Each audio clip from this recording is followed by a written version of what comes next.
आखिर ये जो जुल्म हुआ 2 साल तक, जुल्म तो 5-7 साल से शुरू हो गया था, मगर वो शिखर पर पहुंच गया है 2 साल में, जब इमरजेंसी लोगों पर ठोक दी। देश में जो कुछ हुआ उसे केवल चुनाव नहीं कह सकते। एक शांतिपूर्ण क्रांति हुई है।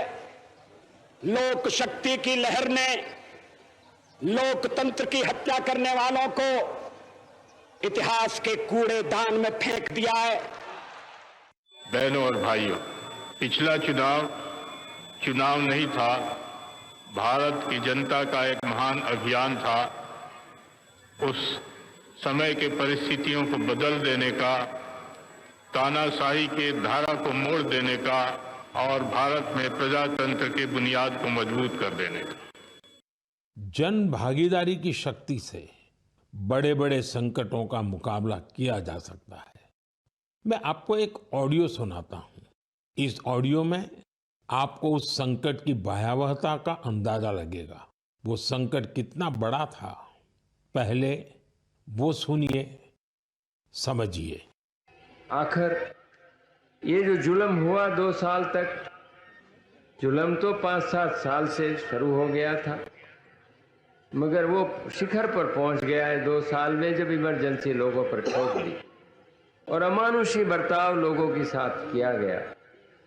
लोगों के स्वतंत्रता के हक छीन लिए गए, अखबारों को कोई स्वतंत्रता न रही, न्यायालय बिल्कुल निर्बल बना दिए गए और जिस ढंग से 1 लाख से ज्यादा लोगों को जेल में बंद कर दिए और फिर अपने मनमानी राज की ओर से होती रही, उसकी मिसाल दुनिया के इतिहास में भी मिलना मुश्किल है। साथियों, ये आवाज देश के पूर्व प्रधानमंत्री श्रीमान मोरारजी भाई देसाई की है। उन्होंने संक्षेप में लेकिन बहुत ही स्पष्ट तरीके से इमरजेंसी के बारे में बताया। आप कल्पना कर सकते हैं वो दौर कैसा था। इमरजेंसी लगाने वालों ने ना सिर्फ हमारे संविधान की हत्या की, बल्कि उनका इरादा न्यायपालिका को भी अपना गुलाम बनाए रखने का था। इस दौरान लोगों को बड़े पैमाने पर प्रताड़ित किया गया था। इसके ऐसे अनेक उदाहरण हैं जिन्हें कभी भी भुलाया नहीं जा सकता। जॉर्ज फर्नांडिस साहब को जंजीरों में बांधा गया था। अनेक लोगों को कठोर यातनाएं दी गई। मिसा के तहत किसी को भी ऐसे ही गिरफ्तार कर लिया जाता था। स्टूडेंट्स को भी परेशान किया गया। अभिव्यक्ति की आजादी का भी गला घोंट दिया गया। साथियों, उस दौर में जो हजारों लोग गिरफ्तार किए गए, उन पर ऐसे ही अमानवीय अत्याचार हुए। लेकिन ये भारत की जनता का सामर्थ्य है कि वो झुकी नहीं, टूटी नहीं और लोकतंत्र के साथ कोई समझौता उसने स्वीकार नहीं किया। आखिरकार जनता जनार्दन की जीत हुई। आपातकाल हटा लिया गया और आपातकाल थोपने वाले हार गए। बाबू जगजीवन राम जी ने इस बारे में बहुत ही सशक्त तरीके से अपनी बातें रखी थी। बहनों और भाइयों, पिछला चुनाव नहीं था, भारत की जनता का एक महान अभियान था।